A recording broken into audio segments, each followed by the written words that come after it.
Morning, everybody, and welcome to the August 24th meeting of the Historic Resources Board. Would staff please call roll? Good morning. Chair Bernstein? Here. Vice Chair Bauer? Here. Board Member Kohler? Here. Board Member Bunnenberg? Here. Board Member Wimmer? Here. McKinnon and Corey absent. Thank you. First on our agenda is oral communications. The public may speak to any item not on the agenda. And any members of the public like to speak on anything not on the agenda? I see none. Next is agenda changes, additions, and deletions. Are there any changes, additions, or deletions? Well, one thought is we do have Phil Boble here in the audience at the moment, and perhaps we can start with that one. That would be number 2, to rearrange that and have go as number 1. Phil has a meeting at 9. That sounds good. Okay. Next on our agenda is any city official reports. No reports to report. Okay, so if the board is in favor, welcome, Brandon. And welcome, Michael. Should be noted that board members McKinnon and Corey arrived and are present. Full board participation today. Excellent. Thank you. Welcome. Thank you. Okay, so let's move to a study session then number 2, which is 2601 East Bayshore Road, discussion regarding former International Telephone and Telegraph ITT property. Shall staff or, Vice Chair Bauer. I need to disclose that I've been out to visit this site with Phil Boble and maybe half a year ago, just for the record. Great. Okay. And shall staff have any comments for us today? Oh, just to again note that we don't have anything filed or pending in the planning department for this site.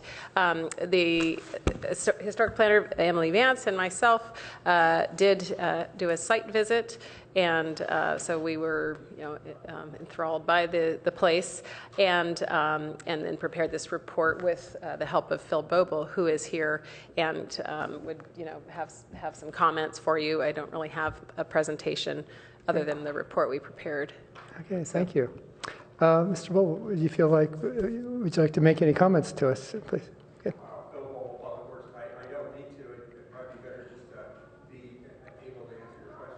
Okay, thank you.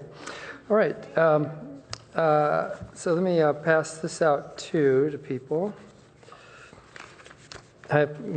These are from the Daily Post that had a picture about it, and let me pass this out to the members of the public and staff and HRB members.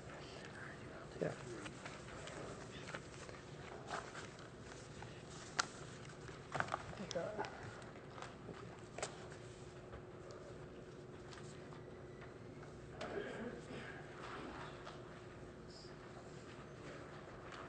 I might just fill the time by saying what our report basically says as our recommendation is if you want to discuss this property and decide whether or not to add a mention of this topic to the potential topics for next Monday's meeting. We do have a staff report that we shared with the board about Monday's meeting with the council. And it's got 2 key agenda topics, but this is something you may want to consider adding to your discussion with council. Excellent, thank you. All right, the board member Bauer. I'm not sure what the procedure is for this, but I'd like to share my experience out there at Baylands when I went out with Phil to look at the property. There is a remarkable amount of damage and vandalism. That aside, the building is largely intact except for the glass in the windows.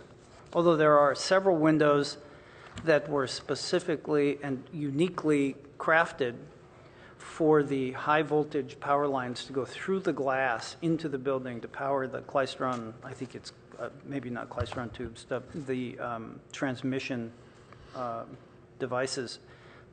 Several of those devices have also are still there, but they've been opened, vandalized, smashed up, but a couple actually remain enough intact to be a working example, or at least a visual example of what they look like. I think it's a remarkable opportunity for us to take a pretty obscure site and building and save it from demolition. I did see in the newspaper a couple of months ago some thought that maybe the building would be demolished, which I hope will not occur. It seems to me that this is a building that could be used in a manner similar to the Sea Scout building, which was also extraordinarily vandalized in its neglect, during a period of neglect, but it's now been completely renovated and is back in its original condition, or maybe better, in fact. So I'm hoping that by bringing this before the board, we're able to move forward a plan to renovate the building. And I'm encouraged that the Public Works Department is going to cover the openings and put up some kind of security fence so that the vandalism won't continue. Great. I like Amy French's suggestion that we bring this up when we meet with the mayor and vice mayor for topics for Monday's joint HRB City Council meeting. I also do see that in the report that Dames and Moore evaluated the property and found it eligible for the National Register of Historic Places. So I guess the question for council when we meet at the joint meeting is to see if the council has any interest in proceeding with the, for us to learn the process for that to become actually nominated and be put on the register. Sound good? Okay. Yes. Yeah, may I have a turn? Yes. I'd also like to note that this building was very important for a number of years in bringing in merchant ships that didn't have all of the modern technological devices, and this old station could contact their radio station and talk them into the bay. The other important thing to think about is that this was one of the repeater stations that sent the message about the disastrous attack on Pearl Harbor. That was the beginning of our real involvement in the Second World War, so that it does have quite a history. Yeah, great. And so I would strongly recommend. Okay. I also passed out, there's another similar kind of building in Redwood City. It's on Radio Road. And this was owned by a radio station, KGEI, which is K General Electric International. Interesting. So there was II International, ITT, and then this is also General Electric International. And they were also involved, and that building still exists also. And that was also another way of communications from the war in the Pacific to mainland. So there are at least two buildings like that are still in the Baylands that are still existing. So there's an opportunity for expanded history to continue. Any other comments, suggestions by board? Okay. All right. Just any other issues to bring up on this topic before we move ahead? Okay. Any questions or comments? All right. Councilmember Holman, welcome. Yeah, clarification on something that you said, Marty, which is to ask the council if they have interest. Isn't the process for the HRB to make a recommendation and bring the recommendation to council? If we can just get clarity on the process. Yeah. So because we have a joint meeting on Monday with council, and we already have some kind of topics there, the recommendation here today was, hey, if you want to just bring it up, that this is also something you're interested in or what have you. You could say, well, we could begin the process of something and get a quick dialogue. I don't know if there's a way to have a quick dialogue about this, but it's just an option for them to also tack that onto discussion for Monday. Okay. I don't know what the way to introduce it or bring it along. So maybe we just take just a little hand vote right now. So are HRB members in favor of having this move forward as whatever the process would be to have this actually listed on the historical register? Okay, yeah, okay, seems, that's unanimous. Okay, good. Yeah. Would it be appropriate to have we could even make an motion to that effect? Yeah, I think, I mean, I guess you could say the straw poll suggests that, that you're in favor of nominating. We have a presentation for Monday, and we could, include a bullet for this piece to say, you're looking for council, support to proceed with a process or some kind of thing there. Okay. Okay, good. All right, Board Member McKinnon. Would you wish to proceed with a nomination? See, I'm open for Motion. that. Motion. Let's see. We want to make sure we're following the correct process. Does there need to be an application first before, or I'm not clear on the process. I mean, we're the owner, so typically the owner and the city council represents the owner. Mm-hmm. The owner's concurrence is needed to nominate the owner's property. So if the council thinks it's a good idea, then they can say, yes, we think we want to nominate ourselves. Right, okay. Right? Yeah, okay. All right, so this is a study session, so I guess study session, no formal actions happen. Is that correct, as a study session? Yeah, okay. All right, so on Monday, we'll hear the opinion from the council on Monday, and then the next inspire the next action on HRB. Okay.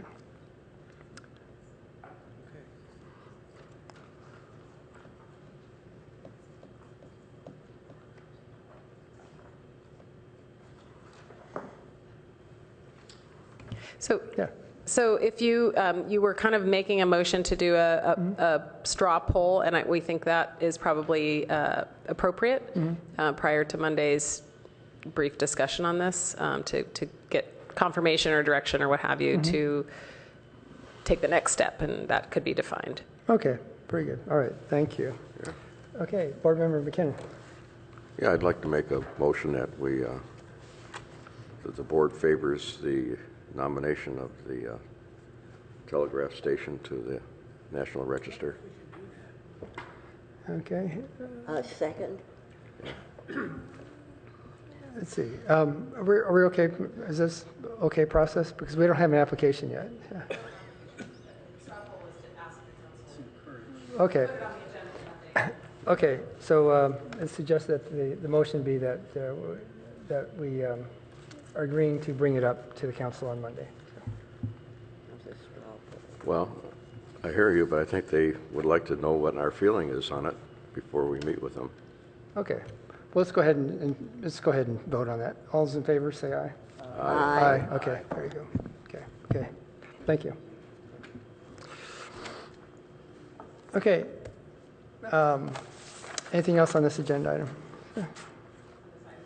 Okay.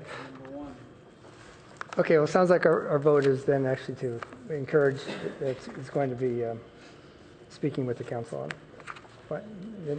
So, okay, next, agenda item number 1. 375 Hamilton Avenue, HRB study session for preliminary architectural review application for a new 5-story parking garage with 1 basement level parking, ground floor retail, bike storage, and parking spaces. Zone District PF, environmental assessment, initial study has been done, and a scoping session was held. Comments from staff, please. Yes, good morning. I have a brief presentation, and then so does the architect who has been contracted by the city to go through this study session regarding the 3 potential options, which I've put up on the screen. This is Amy French, by the way. So we're here for a study session. There have already been some meetings on this. The Planning and Transportation Commission held a scoping meeting to look at what topics would be studied in the CEQA document that's underway. The council met in April to discuss the method by which the building can encroach or otherwise modify the zoning code standards for the public facility zone. So this application will involve a legislative request to modify for public parking facilities the zone district standards in the public facilities zone.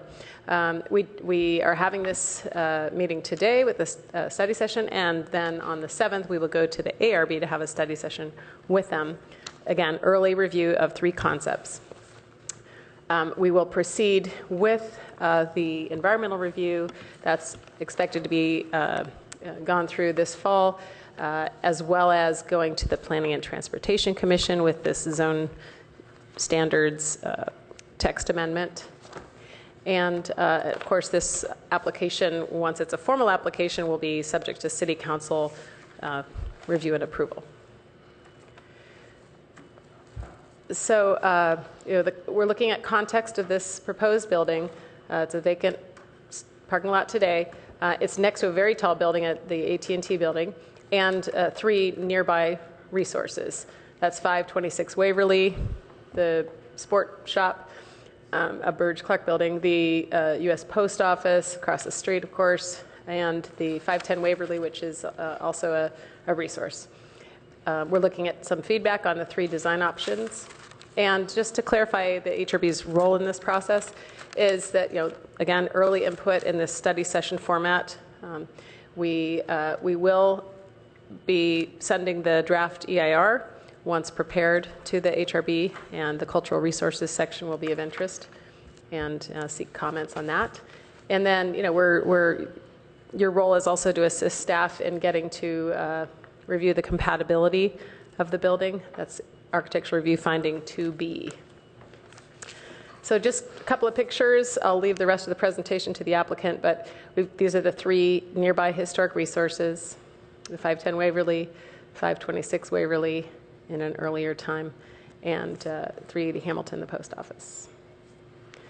Here's another the thing about the post office that's significant is because it was an exemplary design, keeping with the Mediterranean-influenced architecture in Palo Alto and Stanford campus. So it was a rare attempt to design a local post office building in keeping with a popular regional style. That's what I found on the National Register, which you have in your packet form there. Again, AR preliminary reviews, we're interested in these topics. Also to let you know, there is a urban design guide for downtown that focuses on the Hamilton district. We're looking at an active district with civic institutional buildings around this point. A tall building at this corner is certainly part of what is in the downtown urban design guide. Looking at pedestrian links and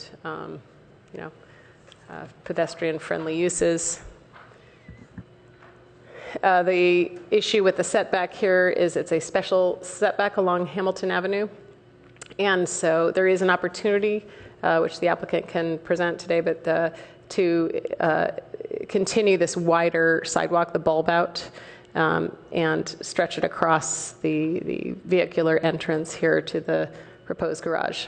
The garage itself, the front wall, is proposed to be at 2 feet from the property line, which is here.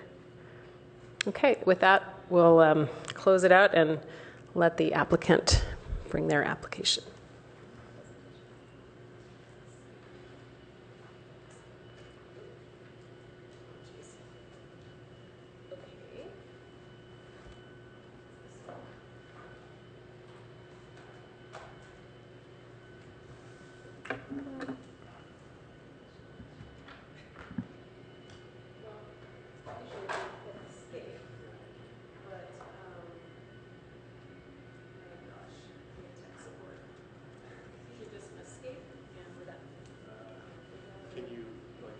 Cursor up into the corner or something?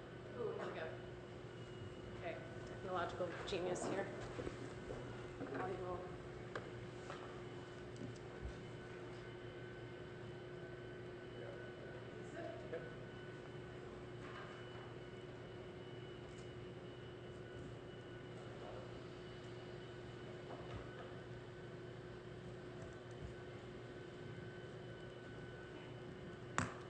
All right. Welcome. Let me just, okay. Thank you, and good morning, Chair Bernstein, members of the board. My name is Ken Hayes with Hayes Group Architects. We've been working together with staff and Water Design and the design team on program verification. How does it fit on the site? And also on the three concepts that we want to review with you this morning. So I'll be making the presentation, but the rest of the team is here should there be questions for the parking garage experts.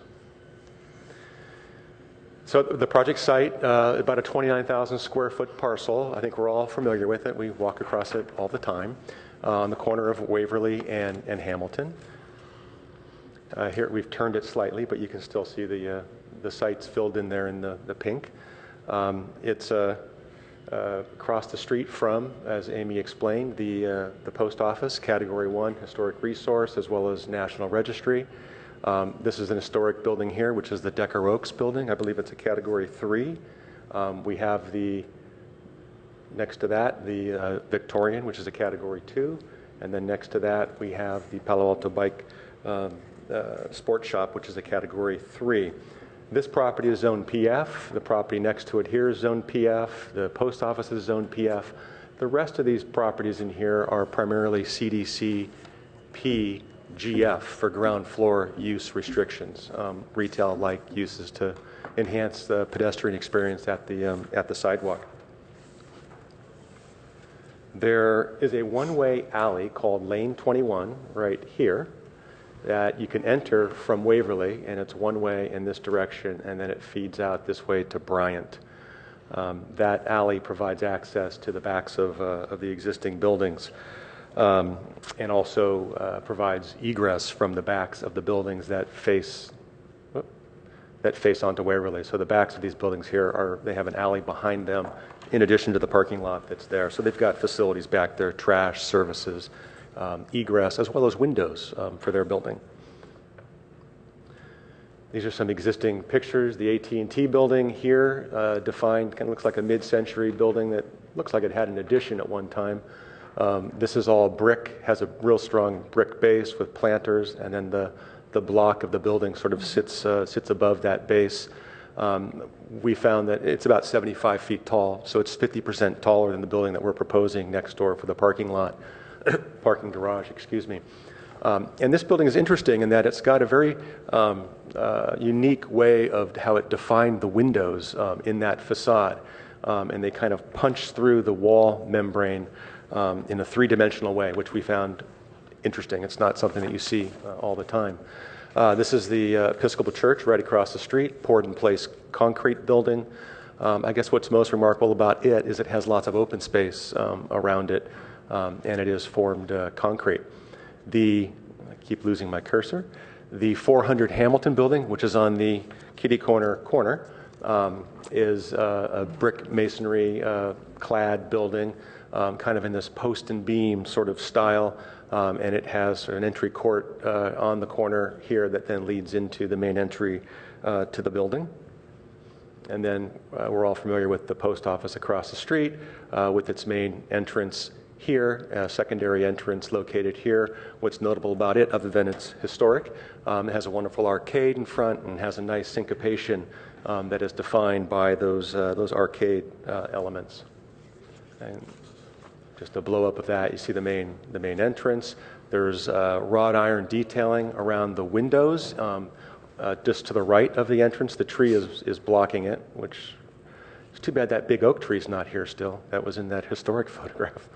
And then there's windows here, and then on this gable form, and as it wraps the corner, that are all covered with wrought iron detailing. And then this is the Waverly facade, Taipan restaurant here, two-story building, kind of mid-century mercantile-like, cogged in chrome and prolific oven, sort of nondescript retail building. Then we have our historic Category 3 building here and our historic Category 2 building located there. The program from council essentially is a 4-story, 5-level, because we're going to park on the roof, parking structure with 1 underground basement level. The goal is 330 cars plus 1 car to make up for the vehicle that currently parks behind the assessment roll. Indicates that this 84, lot 84, is assigned 1 parking spot, and it's behind the building, and they access it from the alley. So we're going to have 331 cars to make up for the 1 car that would be removed. And then about 1,700 square feet of retail located on Waverly. And I didn't note it here, but also a bicycle storage facility, which would be located here and accessed off the sidewalk this way.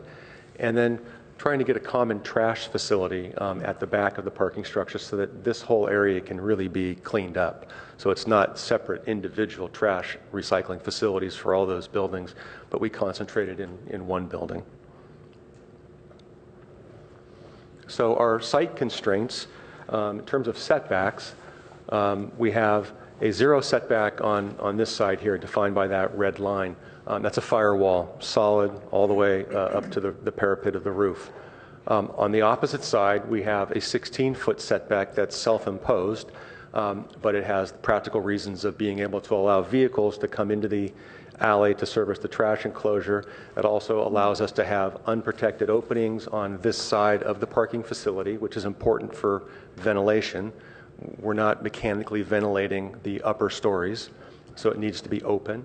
The same thing applies to this property edge along Taipan, and in fact Taipan has windows in that side of the building, so this will allow light and air to still penetrate into those windows, but it's a 10-foot setback, giving us unprotected openings on our side. So these are constraints that are real important for how the building is going to function.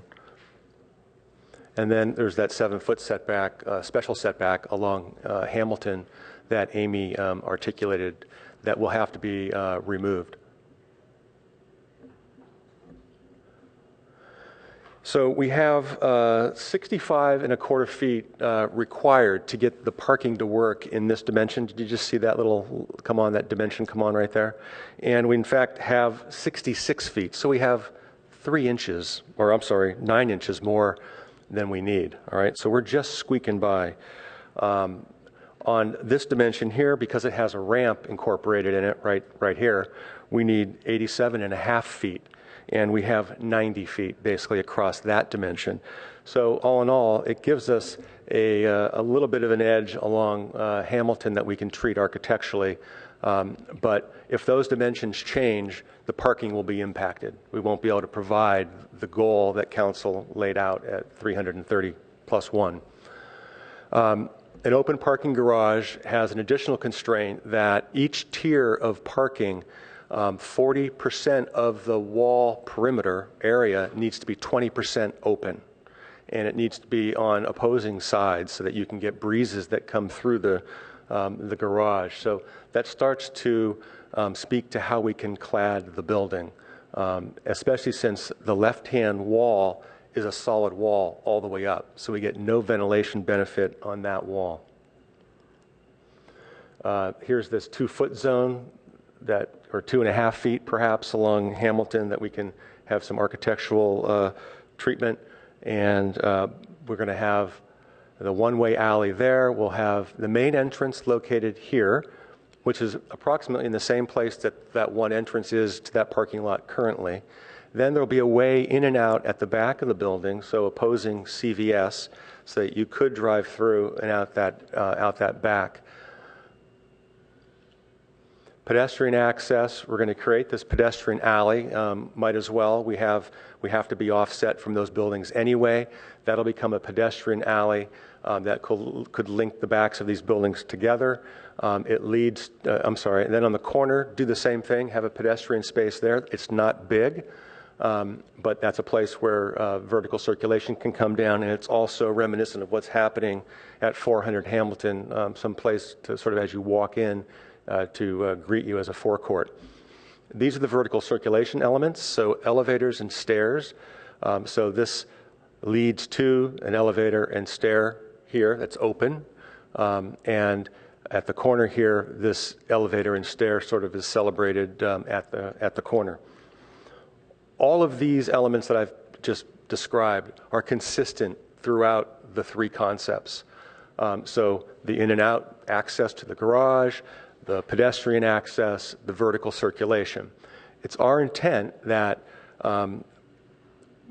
we want to make this pedestrian friendly. So all the way along the base of the building here, we're thinking that we would have seating and that sort of thing, and be a great place to look at the historic post office across the street.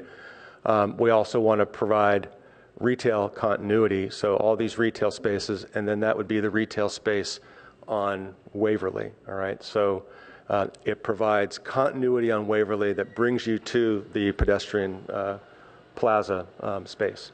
But then along Hamilton, we would have opportunities for planting, for bench seating, that sort of thing. All right, so then I have some images as just references. They're in your packet. Excuse me, I just pulled a couple out. What's important here, though, is I think the richness of the detailing. It's a parking garage, but it can still be a wonderful piece of architecture. And so I liked some of the aspects of these garages here, the rich detailing, the deep recesses, the screening elements of mesh kind of creates this ethereal sort of feel, provides the ventilation, provides an implied skin to the building. The idea of a stair coming down to a pedestrian space, for instance, here. This is a parking garage in Claremont, California. And then this is over at Stanford. This comes down and there's a public space, if you will, out in front of the building located here. What's also important about parking garage design, though, is that you have clear wayfinding, all right? So every one of you, I'm sure, could point out where the stair and elevator towers are in these buildings. And so it's important that those elements be clearly expressed. And we think that from a safety standpoint, having them open makes a lot of sense as well. So you're not going into an enclosed stair, tower. You're basically on exterior balconies as you traverse down from the upper floors. So we're thinking something, similar to this in terms of that corner where that stair is. You can imagine coming down and looking across the post office from a perspective that you've never seen before. Could be fun. It's also great for security as well. You can see people and what's happening. No one's going to be hiding there. Some other imagery. This is the hotel. I always forget the name. Thank you. The Epiphany. Using some kind of a screen to create an edge to the building or a skin to the building. These are ideas with some kind of a louver element to create some recess but allow for the ventilation. This is a blow-up of what a perforated metal screen might look like. This is like a metal fabric, not unlike the garage over on High Street, where there's metal fabric used. And then this is also a metal fabric or a perforated metal with, what we found interesting here is that it reminds me of the AT&T building next door.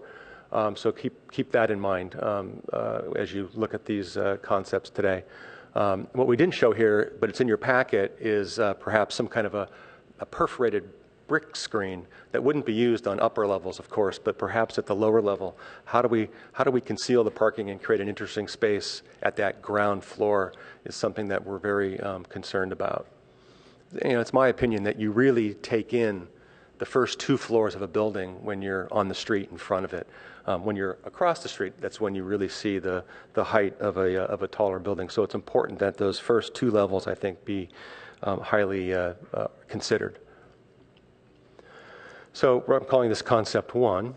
And the idea is that the block of the garage itself is defined by some kind of a mesh or perforated metal. We're going to gap that from the AT&T building here. This is the Hamilton facade. With about a 20-foot wide gap to at least provide some relief and some syncopation, opportunities for landscaping. You have a tree in there or some kind of a covering that would climb up the wall. But this option then takes, where'd my cursor go? There it is. This option takes the syncopation that you might see across the street, or that you do see across the street, in the post office. And so that starts to inform the ground floor of this building. And we create this syncopation where we could have seating in between. We could have plant material perhaps located here that could climb up a wall. But this syncopation then would be reminiscent of across the street, and it ends at the corner. On the Waverly side, this element is 2 stories. It lines up pretty much with the top of the post office. So we have the drawings of the post office. We'd like to line that up. And so on Hamilton, this edge would pretty much line up at the ridge of the post office. As you go down Waverly, we have the retail ground floor located here. And this is Taipan.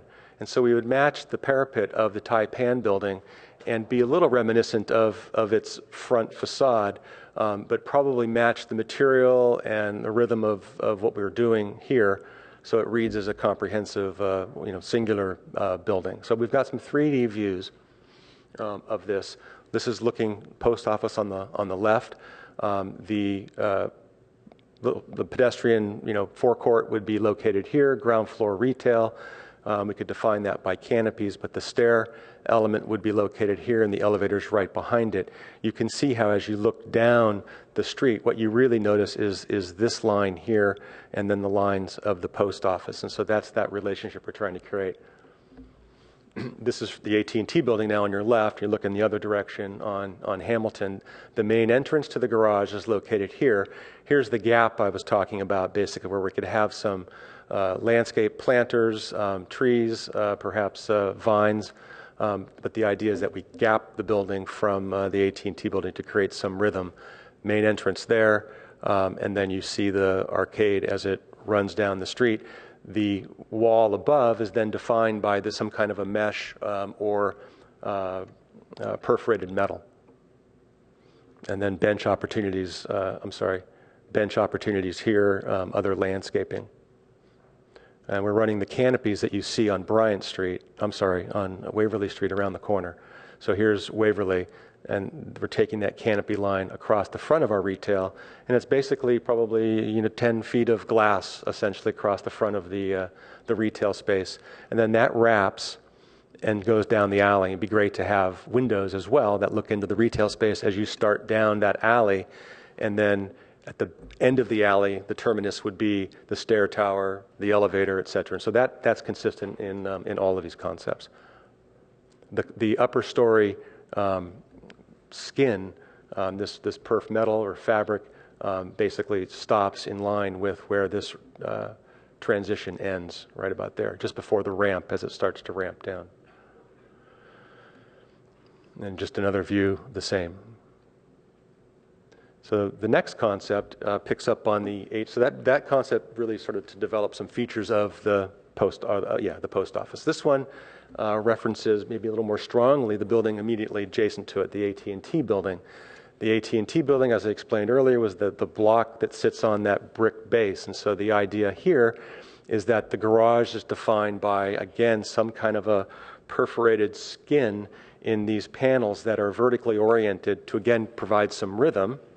And it may relate to the post office as well in terms of rhythm in a subtle way.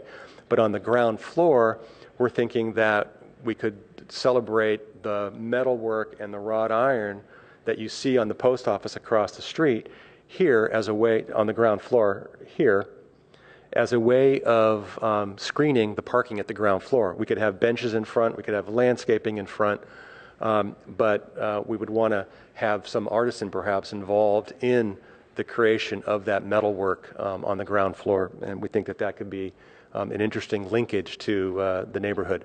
So let me go to the, and this is the Waverly elevation, and instead of relating to the Taipan building as a two-story element, we said, okay, the retail is really just one story, let's define it as one story.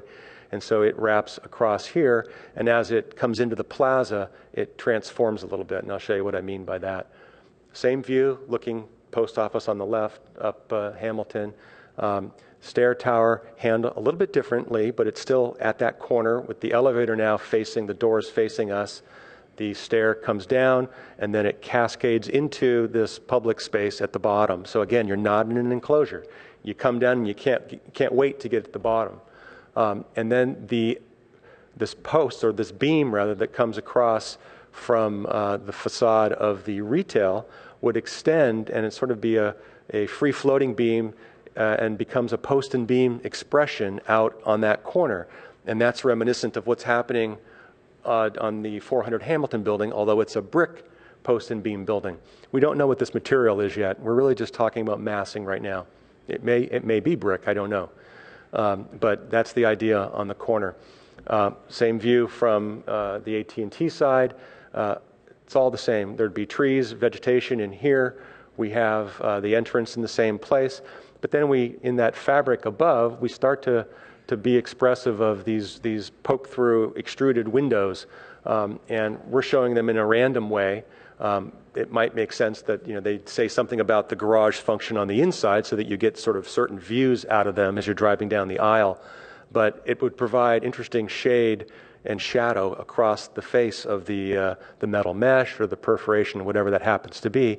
And then this celebration of this artisan metalwork would occur here with some kind of opportunity for bench seating and planting and that sort of thing in front. So you're sitting there, again, looking at the post office. The view from Waverly, and you can see we're not lining up with the Taipan top, but we are trying to take this line through of the retail canopies, and we would have canopies along here as well that would project out onto the sidewalk to provide pedestrian amenity, shade, that kind of thing, protection. And again, then this skin would wrap the corner, as well as this post and beam vocabulary here would wrap the corner and draw you down that pedestrian alley, and it terminates just like the other one. And this gives you a different perspective of how the structure kind of, separates itself from the building and defines that plaza space, that courtyard space. And we could incorporate opportunities for landscaping, seating, that sort of thing. It's not a big space though, so you can't have like benches and all that. It's more like sitting on the wall probably. Then the last concept, again, defining the block of the garage, but instead of a mesh or a metal skin, the way that we're getting the transparency for ventilation and so on in this option, and also some depth, is to use some kind of fins, like that Stanford garage, that are perpendicular or at various angles to the wall of the garage. And we're thinking that those fin elements could actually pick up the color of the terracotta tile roofs that you see at the Palo Alto Sport Building, that you see at the post office across the street. And then additionally, this kind of becomes a bit of a hybrid. We would then go back to this two-story piece that faces the post office that has this rhythm of columns, and then in each of those bays there'd be a bench, and we were thinking you could have some kind of a perforated brick screening, or we could look at this idea of this metal wrought iron artwork that would provide some screening to the parking, because you don't want to look right into the parking, but we got to get the ventilation requirement figured out. And so that's how this option works. So the stairs turn a different direction. The elevator doors now face inward. The last one I showed you, those elevator doors faced the intersection, and the stair was turned 90 degrees. Post office is on the left. And then you can see this idea of how these terracotta panels, not terracotta colored panels, would relate to the post office, etc. And then the view from the other direction.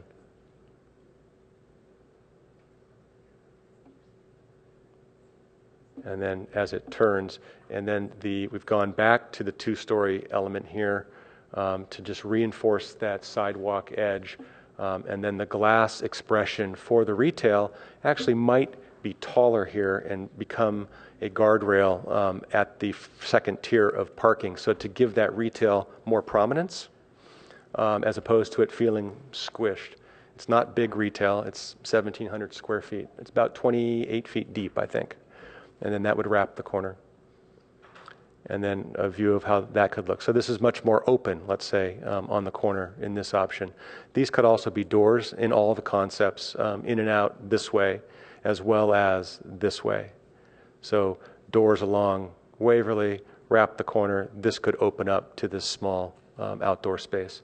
And I think that's it. Yeah. So we look forward to your feedback. We're excited about where we're headed and want more information. Great. Thank you, Mr. Hayes. Any questions for staff or applicant? Board Member Bunneberg.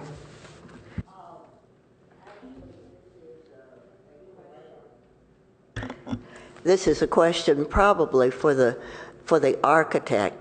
I was concerned that your drawings didn't quite go far enough in looking at that alley between 510 Waverly and the next building, because that little Queen Anne architecture 510 Right. has an amazing little store in it called 510.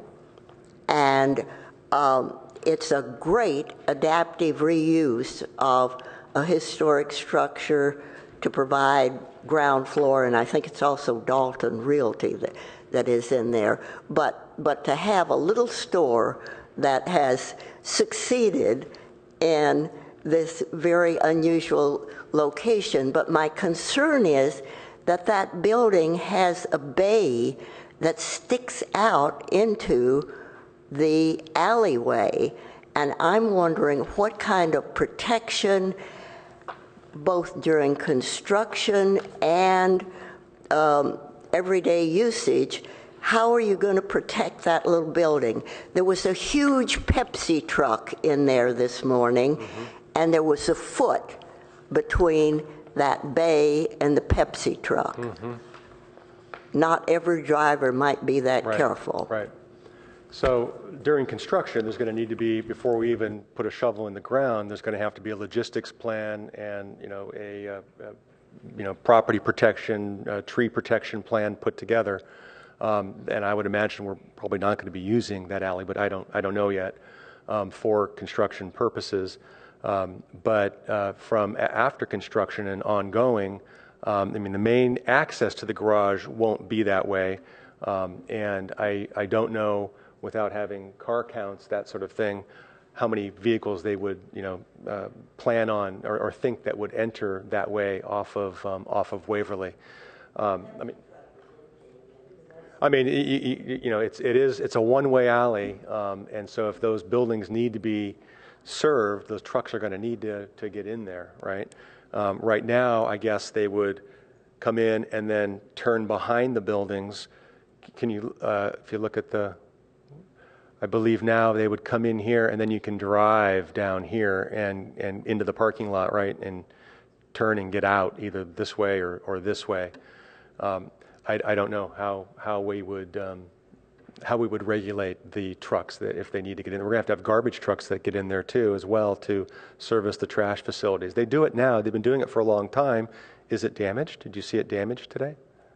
Was the Queen Anne building obviously damaged?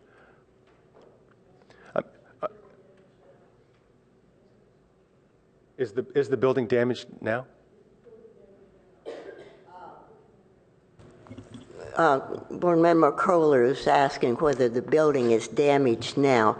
It's questionable on the very edge of that bay that there might have been some damage at one point, but it's not clear, and there's some metal posts that hopefully keep. There are bollards there now. That are there now. That are there now. Yeah. Yeah. I can contribute to that as the building on your map that says historic category 3 that runs up to University Avenue, which is next to this historic building that Board Member Bunneberg is talking about. Right. This is the Decker Oaks building. Yeah, and I was with Mike Moyer and Ken Obler, architects, and I was on the second floor I worked there for a couple of years, and that, you could see the trucks going in and out of there all the time. So nothing's changed, and I was there, I don't know, 20 some years ago. Yeah, so, yeah. It's just part of the life. I mean, Yeah, that's the we way it is. haven't considered anything additional at that Yeah. point right now. I'm not sure what else you could do. I don't think you can close the alley down. I mean, they need to get back there. Okay. But we would not be increasing traffic in that direction because this is one way that way. So any vehicles that left would go out this way. I don't know how many would come in this way, though. Any other questions? Very few is what we're hearing. Yeah. Board Member Corey. Sorry. Two clarifications. Just one is, so the 7-foot setback on the sidewalk. Can you explain that again? I wasn't quite. So this Hamilton Avenue has a special setback that runs, on both sides of the street for many blocks, all the way down to Alma Street. We've done other projects along Hamilton where we got a variance to eliminate this special setback because many buildings don't respond to it. Currently, it was not ever really known why it was put in there, and it was years and years ago that they did it. So we just pointed out to staff that there is a special setback there, and I believe they're trying to resolve that with, in terms of a text amendment or something to the PF zone, correct? Yes, I can answer that question. There are two public parking structures coming forward. The other one you've already seen, excuse me, on Sherman Avenue. And the Sherman Avenue project has included in their application a request to modify the zone district standards for the public facilities zone for parking garages, public parking garages. So that will be coming forward with that application and will apply to this one as well. Public parking garages, I should say, in downtown and the California Avenue district, only those places. Board Member Wimmer. I'm sorry. So there won't be a 7-foot setback? Is that what we're saying? So the council will have the decision to approve a zoning ordinance amendment removing the requirement for a 7-foot setback for public parking garages in the special setback in downtown and Cal Ave. And then it would be a regular, the standard setback, so with the sidewalk? Yes, then that allows this project and the other one in Sherman to meet the setbacks for public parking garages in the PF zone.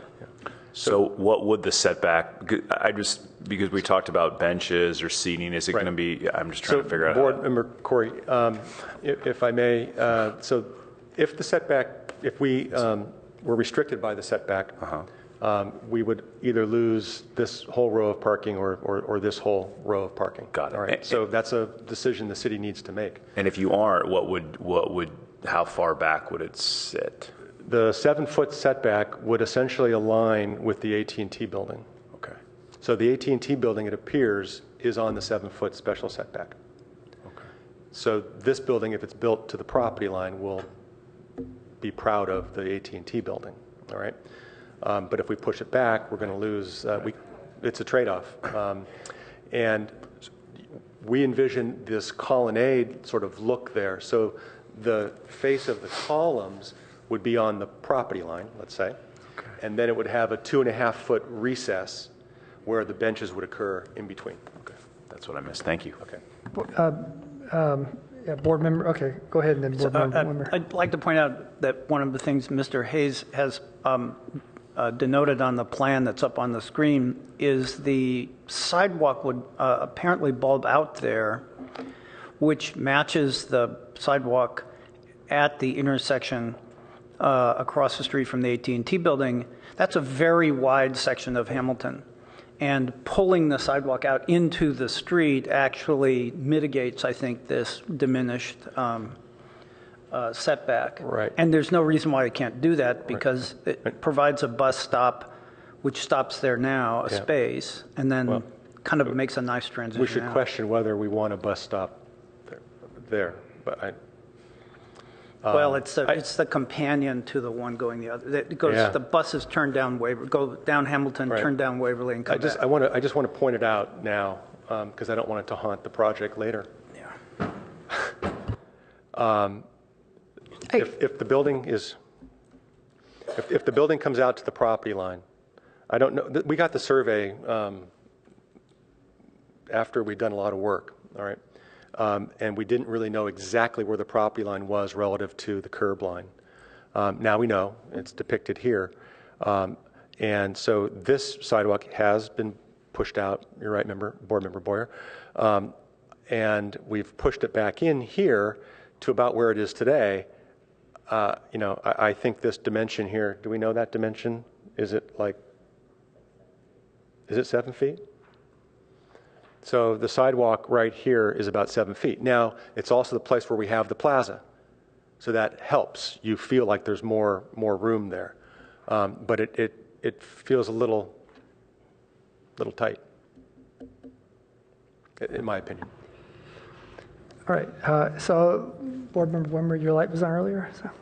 Oh, I was going to ask about the pedestrian walkway between the Chinese restaurant and the proposed structure, and as it L's back towards CVS. Is that an easement? I mean, is that or that's just a voluntary dimension? It's voluntary, but it's code mandated from a building code standpoint. In order for the garage to have unprotected openings on this edge, we need to be 10 feet from the property line.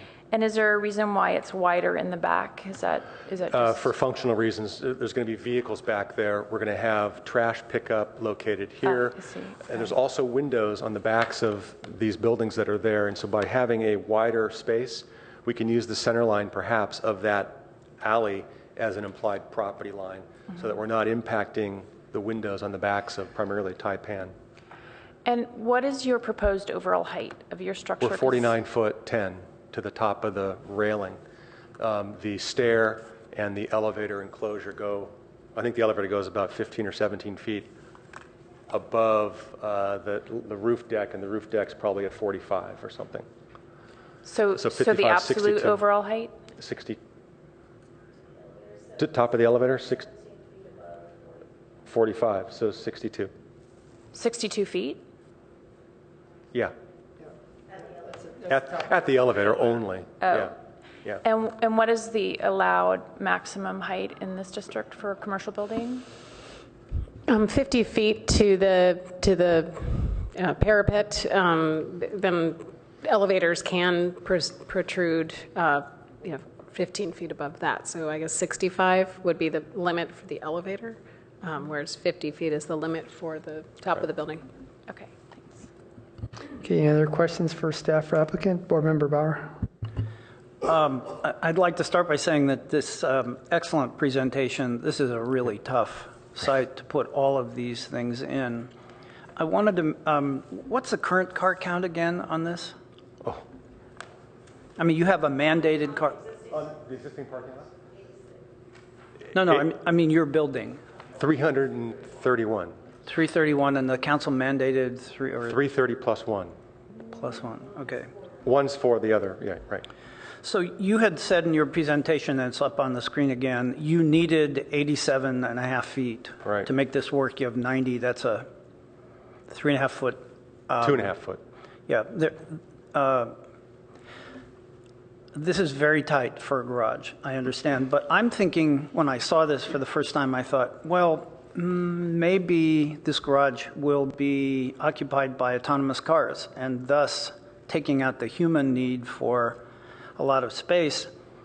And I can foresee a moment or a time when that could be the case. Then the need for a little more space, and there isn't a little more here, might not be so important. Mm-hmm.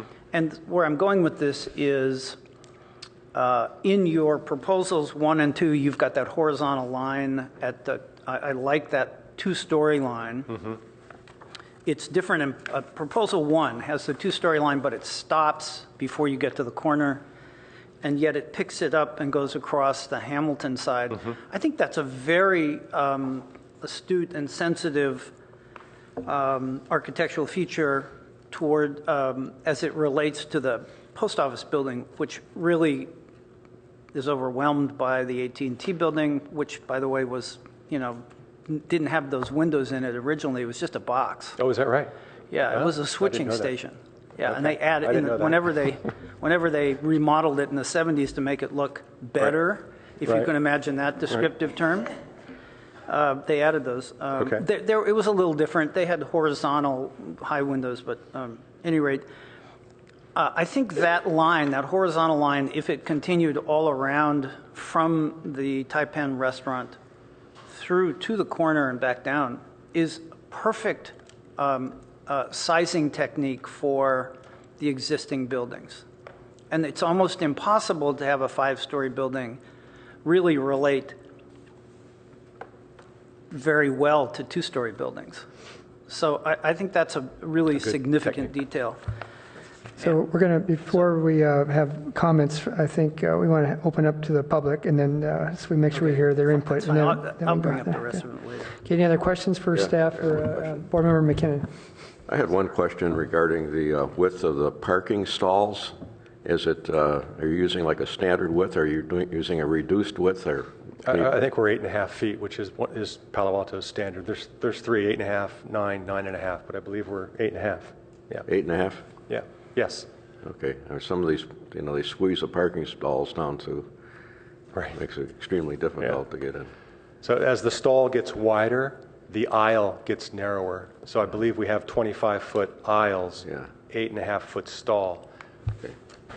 Board Member Corey. How does that relate to the current lot? Probably doesn't. Those are probably non-conforming, right?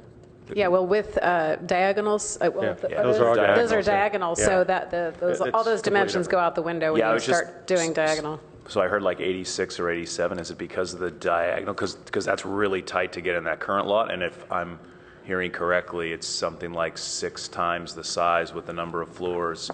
Right. And if you say 6 times 87, that seems like a lot more. So but we lose area on every floor because of the ramp. Sure. Because of the setbacks that we've got and so on, yeah. 90-degree parking is the most efficient. So if you can fit 90-degree parking with dimensionally, that's what you want to go with because it gives you the higher yield than diagonal parking. Board Member McKinnon. Thank you, Chair. Bernstein, just had one other question. It's kind of leads into a comment, but I'll pose it as a question. Did you ever consider a facade for the parking structure that was more in keeping with the Spanish Mediterranean Revival style? Something like the President Hotel? Right. Something that would be more contextually compatible with the post office and the adjacent historic buildings? Thank you. Great question. Part of the program is calling for a naturally ventilated garage. And to get a naturally ventilated garage, as I explained earlier, you need to have basically 40% of the perimeter wall area on each tier needs to be 20% open. And we've already lost so much wall area because of the firewall on that one. On the AT&T side, we have a solid wall all the way up, so we can't get any ventilation there. So then the burden of the ventilation is then need to be distributed on the remaining walls, and so they need to be very open. We're just squeaking by, I think, right now, right? In terms of the code requirement. So we knew from the beginning that we couldn't go that direction. So that's why we've tried to draw other elements in, color, metalwork, the massing, and the syncopation. Plus, I believe that that the architecture should be expressive of the day that it's built, and that's today, and not 1928. Great. Right. Corey, you had your light on? just trying to understand why that couldn't. I was thinking this along the same things that Michael was. I was trying to understand why those two couldn't be compatible. Why you couldn't incorporate some of the style, some of the earth, besides the earthy tones, but also some of that type of brick, plaster, tile into something. Oh, you could. Without, okay. We could draw all that stuff. I would agree. Oh, okay. It's just that in terms of trying to get I just don't see what that has to do with the open ventilation. I'm not sure, like you could have that style. Well, that's what we're drawing. openness. Okay. Oh, okay. I understand Okay. completely what you're saying. Yeah, we're not at that level yet. We're at overall massing. And so to think that we could do a President's Hotel kind of mass with smaller openings that look like windows, we would need to change the program. We would need to go to a ventilated garage, right? And so that wasn't our mandate. No, I wasn't suggesting. Oh, maybe Michael was. I was suggesting is would you be able to have a design like this and still try to keep some of the style of that Mediterranean, Yeah. even with having those openings and having it be a non-ventilated garage? It wouldn't be the same. So I think that, if we take the premise that the upper floors need to have a very transparent, ventilated kind of look to it, I would look to, that's what I'm trying to convey in some of the concepts, is that the color of the tile roofs, the syncopation of the arcade, the artwork or artistry of the metalwork. We could certainly pull, tile. We can pull the artistry from that Mediterranean style and incorporate that, I think, quite nicely in whatever we do here. I don't necessarily see that we have room for a sloped tile roof, right? That kind of thing. But if you're suggesting let's dig deeper into the Mediterranean architecture of the post office and pull details from that, or look at the toy world, not toy world, Palo Alto toy sport, right? Toy sport. We could pull elements from that, yeah. And I think that's easily doable, right? And that is what I was suggesting. I Okay. certainly wasn't suggesting a tile roof, but maybe Michael wasn't. Okay, we have questions from Board Member McKinnon and questions from Board Member Bauer. McKinnon. Well, just one further comment on that. We're doing questions. And Oh, then, questions? we have Okay. to open up to the public first, and then we can make our comment. Okay, Board Member Bauer, your question? Yeah, there are two boxes on your drawing that say exhaust. One's up in the upper left corner of the building, in the L, and the other one is the upper right. So we do have one level of ventilated garage, and that's the basement level. And so those shafts serve the ventilation requirement for the subterranean level. Yep, so they're on the basement plan, they're on the second floor plan, they go up to the second floor, and that's the way you get your ventilation out? Correct. We have to be so many feet above ground plane, Yep, 10 or okay. something like that. Yeah. Okay, I'd like to open up the public hearing to members of the public who would like to speak on this agenda item. Any members of the public like to speak? Seeing none, bring it back to the board. Okay, now we're open for comments. Any other additional comments for the applicant? Okay, I see no lights. Okay, Board Member, Board Member Kohler. Yeah, this is quite an undertaking, and it's well needed for all of us who've buzzed downtown to see the planning department or somebody. There's nowhere to park, so we drive around forever. In fact, because I didn't understand how to use the parking permit for our meetings. I got two permit, from the police people, tickets. Right, that's the word. I'm getting too old for this, so. But anyway, I think this is quite clever. My overall reaction is I tend toward options 1 and 3.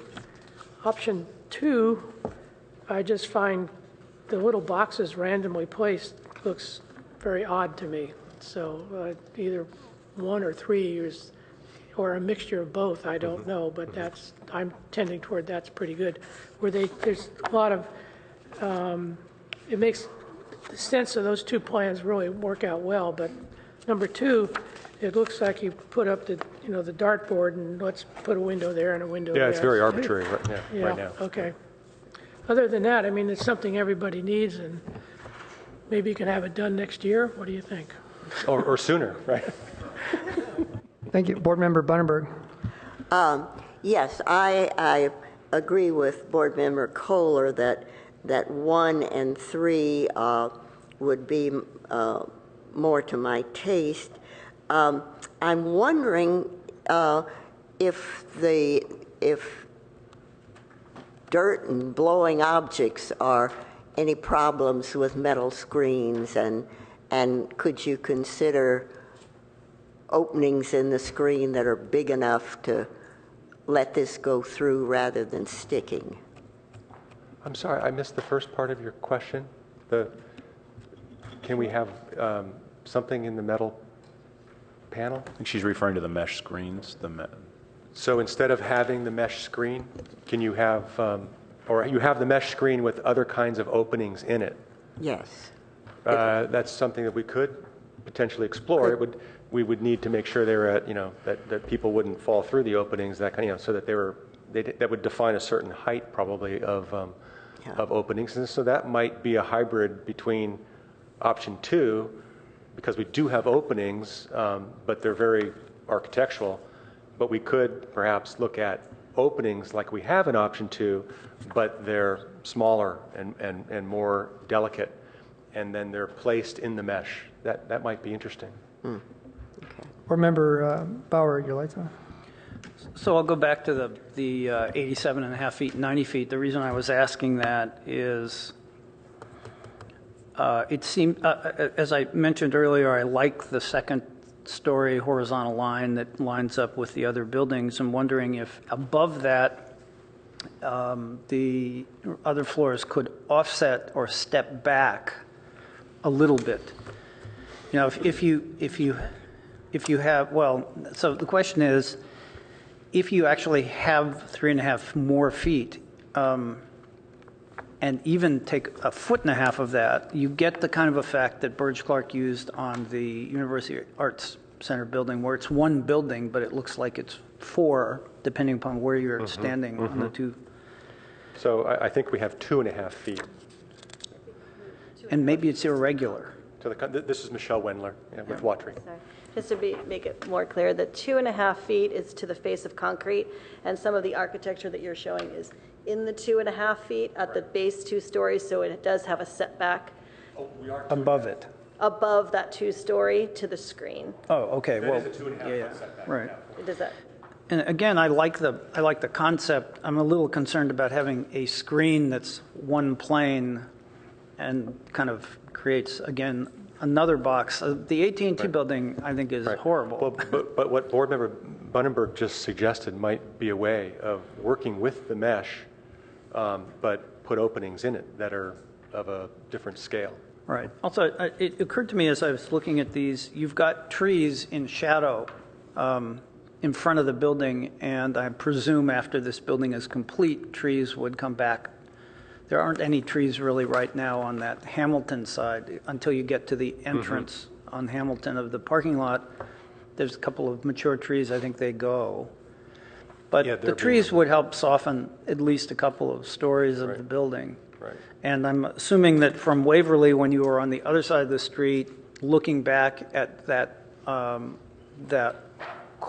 pathway behind the buildings, next to the building, that if that really were a greenscape, as you're showing on the last page, that actually kind of mitigates the whole view of it, softens it. It's a tough, as I said, I think it's a really well-considered design. Thank you. In a really tough space. By the way, the garbage men come in from Hamilton, park behind the prolific oven, and then turn left and go out. So they go out to Bryant? Yeah, that's the wider, so they're the wider walkway. I can't imagine any garbage truck coming in from Waverly. It's just too hard to make that turn. And they do a lot of crazy stuff in there. So just it's a very constricted space now. Yeah. Is one other question, is there a sense that this is going to be a gated parking lot, or is that just an option? Because I noticed 2 spaces go away. Right, Michelle Wendler again. We've been asked to allow for the future possibility of putting gates in, as everyone's looking at parking all over the downtown. But so those are just allowance for future gates, and yes, 2 spaces would go away at the alley side if you implement those gate arms. Yeah, okay. Well, anyway, congratulations. I think this is best of tough stuff. I'm by the way, in agreement with Roger and Beth. Option 2 with the boxes. Not for me. So which option are you preferring? Option 2, which had the boxes that kind of mimic the AT&T building. Which one do you prefer? Oh, I would prefer a combination of one, basically number 1, but with the line continuing across and not stopping short of the corner. Board Member McKinnon. Thank you, Chair Bernstein. I think the option 2 is, I think you described it as being sympathetic to the AT&T window buildings. In my opinion, the AT&T building looks like a jail. I don't think you should, I hate to say it, but You know, those things aren't really windows at all. They're just afterthoughts. I think they were put in. I think to further that design theme would be a disaster. So I would definitely favor 1 or 3. Okay. And my other comment would be, with your great skill as a famous Palo Alto architect, I would like to see if you could incorporate some features that are sympathetic to the Spanish Mediterranean revival style that exists in the post office and some of the other historic buildings in the area. Okay. Member Wimmer. Yeah, I'm sorry, but I'm having a real adverse reaction to this application. I don't think that it's at all sensitive to the surrounding historic structures at all. In a residential scenario, we have something called a contextual setback. And so if you look at the post office, there's a little bit of lawn in front of the post office on both the Waverly and the Hamilton sides. At the All Saints Church, you see a little bit of lawn in front of that where the building is set back. I know this is a commercial district, it's not a residential district, therefore lawns are probably unusual.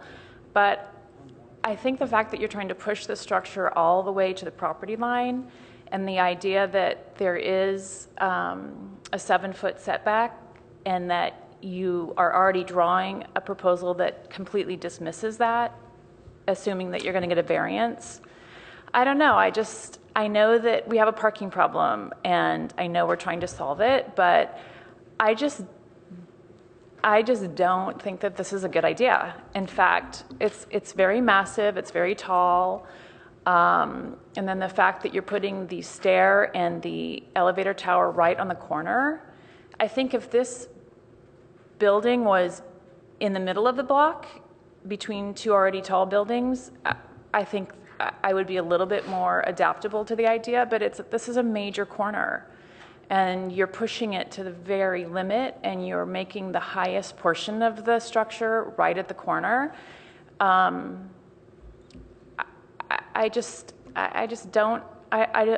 don't know. Maybe can you go down a couple more floors? I think it's too tall. I think if you need to come down a level, maybe you can have 2 basement levels of parking and bring the whole structure down 1 level. I think it's really insensitive, and I'm not in support of it at all, and I don't think it has any sensitivity to any of the historic buildings around it. Thank you. Board Member Corey, do you have any comment? Yeah, I do. I share some of Margaret's concerns, not as much on the height. I am concerned about the setback and that being out all the way at the corner there. I think that area and the fact that I mean, especially the post office and some of those buildings being set back actually does help. I'm not as concerned about the height from a massing perspective, but the fact that it's just right out up there and it's in front of the other buildings on the corner is a big concern. From the design perspective, kind of going back to what Beth said earlier, my preference over here is actually design 1 without the mesh, so ignoring the historic, taking off my historic hat for a moment. I don't know my other board members think about this. I always find any enclosed parking garages kind of dingy, and I really like to have that openness. I know there's also something to be said here about maybe covering the cars. So maybe an option would be to, if you have to have the mesh, to have it up to like cover the cars, but then leave an opening there, or try to incorporate some of the Spanish Mediterranean style and have it so that it covers the cars to some degree, but then it leaves it nice and open. Because anytime you pull a light out of a parking garage like that, it's like the basement floors. I never like to park in the basement floors of parking garages because they're just very dingy. So having that above ground parking and covering it up is odd. So again, maybe we can incorporate some of that Spanish style and try to make it more open. Thank you. I'm in favor of option 1, Ken, and the reason is on option 1, you've got the 2-story structure with the openings that are reminiscent of the post office pattern, so I appreciate that. And the fact that, based on your renderings, that there's a two-story structure there that kind of emphasizes the fact that it's a two-story presentation rather than the four stories. So I think that helps with the scale. There is a lot of massiveness on that side of Hamilton Avenue, so the height, I don't find that to be an issue. But the fact that the first two floors have that articulated colonnade reminiscence of the post office, I think that's good. As far as the compatibility with some of the Spanish detailing you see on that street, my thought was for the stair tower on the corner to have something reminiscent of Burge Clark's ironwork going up the stairs there. So you got your contemporary structure of the post office, the parking structure itself, and you have your circulation right on the corner. Have that kind of the lacy ironwork as Burge Clark did on his stuff. I think that can be then a relationship, and you still have your contemporary parking structure there. So that'd be my comment to get in some kind of compatibility with the historical neighborhood. So, good. I like that. Great. Okay, any other comments for the board? Okay, this is just a study session, and then this will be the last time we see this project. So, okay, any other comments from staff requesting?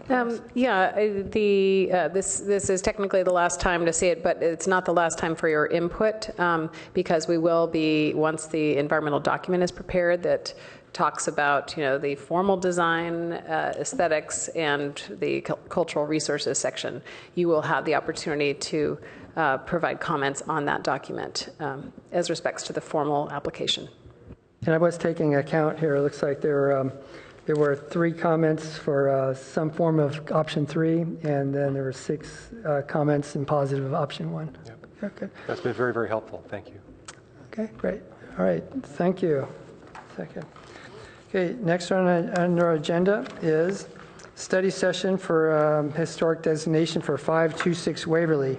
Study session, review of a proposed reclassification, Burge Clark Design Building, 1927, from Category 3 to Category 2. Any staff comments? Yes, I'll just say that we do not have an application for designation or upgrade, I should say, from Category 3 to Category 2. This came about with a conversation we had with the owner and Randy Pop, who is here in the room, regarding the possibilities for this building that the owner recently acquired. And I'll let Emily answer questions or describe next steps as far as based on what the HRB's comments are. Thanks. Okay. Emily, welcome. After the comment. Okay, great. All right. This is a study session. Let me just ask if there are any members of the public like to speak to us on this. Seeing none. Okay. Board member comments regarding this project, this study session. Board member Bunberg. I would like to see some really careful thinking in terms of being able to reclassify this from the Palo Alto Sports and Toy from a Category 3 to a Category 2. And clearly over years, particularly, there have been changes in the ground floor spaces as needs came along, and this happens a great deal to many buildings. And I would like to see the possibility of returning it to the more the original state, and returning the ironwork, and seeing if we couldn't make it possible to be a Category 2. Right. Historic planner Vance. All right, good morning, everyone. That's a great point, Board Member Bundenberg, about restoring it to an earlier state. So just a little background on the project before we dive into maybe some more questions. We all know that there are essentially, the National Park Service has 4 treatments for historic resources. That would be preservation, which is kind of maintaining the building the way it is, rehabilitation, which is what we mostly see, which involves additions and adaptive reuse, reconstruction, which is totally new construction, and then this situation, which would be restoration. So that's the, essentially the project would be returning the building to a specific period in time, removing inappropriate additions or alterations. So this would be considered a proper restoration project, which we don't really see as many of those. I just want to clear up exactly what the project would be doing. They haven't determined what time period or what features they want to remove or add. Currently, due to all of the alterations and the state of the building, it more than likely would not meet the criteria for Category 2. However, with the project and all of the work they're planning on doing, and with the careful guidance of the HRB and staff, it very well could meet 2. So we're here to discuss the feasibility of it meeting the criteria for Category 2. And I might add on packet page 87, there are 2 images of this building. One with some kind of widened people at the bottom that look like it's from an earlier age. It has some ironwork on the windows at the 2nd floor, and then the one above, which is also reflected on the screen here that we had in the last item. Board Member Bauer, Vice Chair Bauer. So I was puzzled by this as a study session item because if I don't know where this building is going. I read on page 99 under criteria for designation. There are 5 different items. I think 3, 4, and 5 actually might be, this building might be able to meet those. And if the 70s changes were reversed, and if you read the ARB meeting notes that are part of our packet, I think this is the poster child note for why the ARB should never, ever make a decision about an historic building. The aluminum windows, the removal of all the ironwork, changing the historic porticos that come into the building were all deemed to be compatible. I can't understand how an aluminum window is compatible with the steel windows. I can't understand how a window on the 2nd floor can be compatible with the existing doors that were on that 2nd floor. This is just dysfunctional, I think, as part of our city process. And I bring it up because we've just had a discussion about the parking garage, and so last time we were going to see it, and it's in the midst of an historic district that we have some jurisdiction over, and this project happens to be right next to it. So if the owner of the building were coming to the HRB to reverse those items that have been installed in place of an original item, this building is close enough, I think, to its original state to come back to a significant, maybe Category 2 building. But, I don't know how I don't really understand what our input is supposed to be here today because we don't really have a proposal. It's just that they want the Category 2 designation, I presume, for tax purposes because it helps them. I don't really understand that. I guess the motivation and where the project is going would make it easier for me as a board member to determine whether it was going to be eligible. So maybe we could either hear from staff or I see Mr. Pops in the audience. Any response from staff yet for Mr. Bauer's comment? I'll just say before they come to the mic that we did have a brief meeting with the new owner and his architect regarding a possible addition of residential units on the upper floors. So in our downtown, you are allowed to have a mixed-use project, with FAR, floor area ratio, or gross floor area for residential and gross floor area for commercial. They combine, and it makes the building larger. So one of the purposes is they're looking into putting some residential units above the existing building. And so they can describe that thinking that they're having. They're in exploration mode. They haven't drawn up any drawings and shared those with us. So, but that, if you'd like to hear more from them. Mr. Pop, would you like to speak to the board? Thank you. Good morning, Chair Bernstein and members of the board. Thank you very much for entertaining us here today. Pardon me? Closer to the mic. Okay, is that better? Okay, great. I think we're excited to discuss enhancing the designation of this great little building with you today. And I'll just start by noting that the history of the new property owner, the Theuts brothers, predates this building. And it was actually one of the reasons that the Hoffacker family selected them to carry on with the building for them. The goal of enhancing and maintaining the historic fabric of this city is something that the Theuts brothers has been very involved in. And the same is true for this building. It's been modified, as we know, but we would seek to return and restore some of the characteristics, elements that are desirable. And we're not sure what those are yet. We really are just in an exploratory mode here, trying to understand what might be possible for this building, balancing the constraints of the zoning and other regulations with what might be possible if it's designated as a Category 2, and we're able to achieve some additional square footage, which would do a couple things for us with this building. First of all, the interior ceiling heights, while probably appropriate at the time the building was built, are much less than desirable today.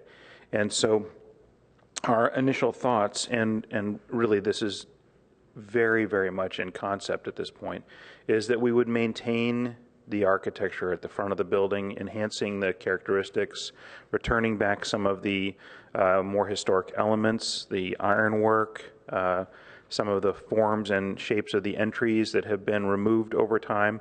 I couldn't agree more with Vice Chair Bauer in regard to his comments on the Architectural Review Board, and I feel that I have a right to say this, having been chair for a couple years at the Architectural Review Board, that you're spot on about that. And these kinds of decisions need to be made at the HRB.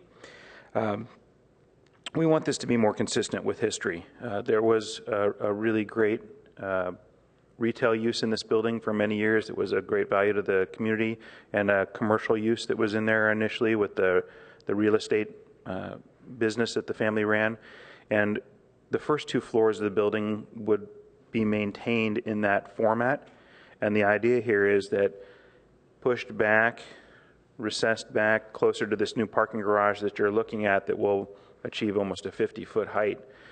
We'd like to insert some residential use in the building, that there would be a few residential units that would be placed here that would allow for people to live downtown, less use of cars, all the great benefits that provides, and give us the opportunity to maximize the use of this parcel in a sensitive and thoughtful way.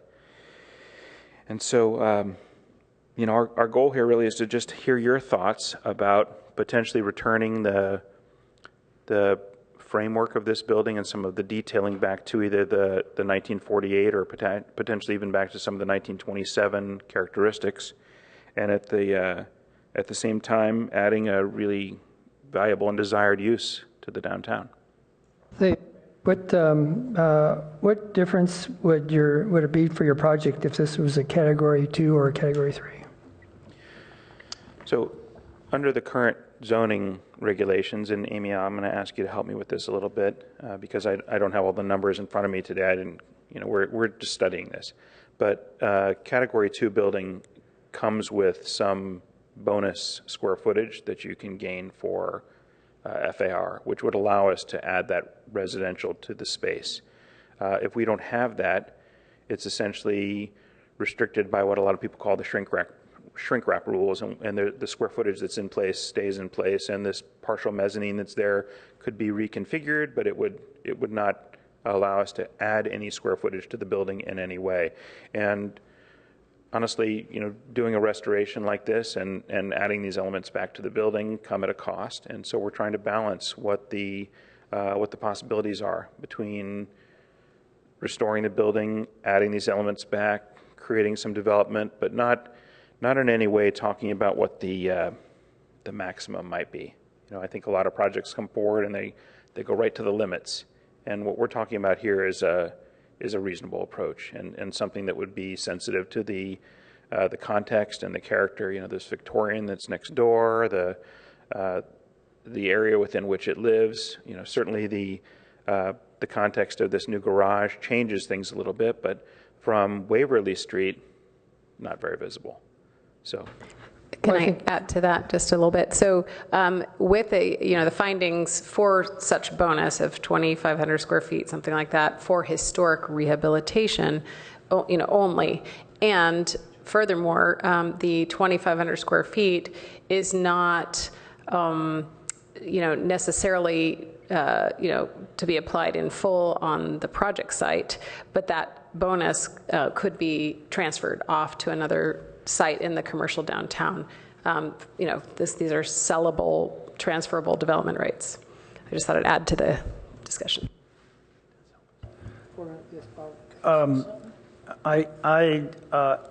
In thinking about this and looking at the materials in our packet again, I'm reminded of the building right across the street here that used to be, I guess it's real estate. I can't remember the name of it. Blue was Chalk, the right, Blue the Blue Chalk, Chalk and now Cafe. it's Cornish and Carey. Inside the Palo Alto Sport Shop, most of those columns and the adornment of the columns still exist. They didn't do much inside, and the mezzanine is still there. Might not be very useful, but a proposal that came before this board to undo the remodeling and to preserve those elements while you're adding to it, I think I could be very supportive of, because getting this building, this is an important building. The Hofecker family has been here a very long time. Almost 90 years. And I got my first bicycle from Palo Alto Sport Shop. And as criteria number 4 says, this is a structure connected with a business which was once common but is now rare. I mean, we don't have small buildings like this, and that's what makes Palo Alto's downtown, I think, unique, and it's important to preserve that character. So with your statements here today, I think that makes it much easier for me to understand where you're going with it. Kohler. Yeah, I think I'm sitting here looking at this, and suddenly I remembered my history. Way back when I first got into this world of architecture, I went to several AIA meetings, and I ended up sitting next door to Burge Clark, so on 2 different meetings, sitting right next to here. I don't know how much longer he lived, but I don't know, but I talked to him a little bit on and off. He was a very nice gentleman, and he's had a huge impact on Palo Alto, of course. So anything that can bring back a building that he was involved in, to me, is worth the effort. And I appreciate the thoughts that are going on here. So, Board Member McKinnon. Yes, would your proposed restoration project return the building to what I see on page 97, figure number 2, original Burge Clark drawing? Is that your intent? Sorry, my agenda isn't the same numbering as yours. But yeah, so that's the original 1927 elevation drawing of the building when it was originally constructed. I would tell you that at this point, we're early in the process. We are attracted to that, and there's a lot of value in that to us. But there are some slight modifications between that and the 1948 time period as well that might be possible we just don't know. You know, Yeah. I'm sorry. I'll just explain. We're not sure what the right answer is today, Yeah. but what we're looking for is feedback from you in regard to what's important. The first thing you need to do is define the period of significance for the building.